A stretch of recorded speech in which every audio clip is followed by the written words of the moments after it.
If you want to stop recurring charges on WhatsApp, follow these simple steps to manage your subscriptions effectively. This guide will help you navigate the process easily. Step 1. Open WhatsApp. Launch the WhatsApp application on your smartphone. Ensure you are logged into the account that is associated with the recurring charges you want to stop. Step 2. Access account settings. Tap on the three dots in the top right corner of the main screen to open the menu.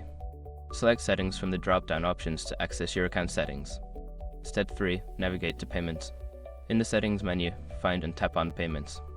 This section will show you any active subscriptions or payment methods linked to your account.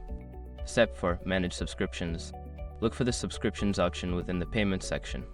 Here, you will see a list of any active subscriptions that are currently set to charge you regularly. Step 5. Cancel Subscription. Select the subscription you wish to cancel. Follow the prompts to confirm the cancellation. Make sure to check for any confirmation messages to ensure the subscription has been successfully stopped. By following these steps, you can effectively stop any recurring charges on WhatsApp. If you have any further questions, feel free to reach out for assistance.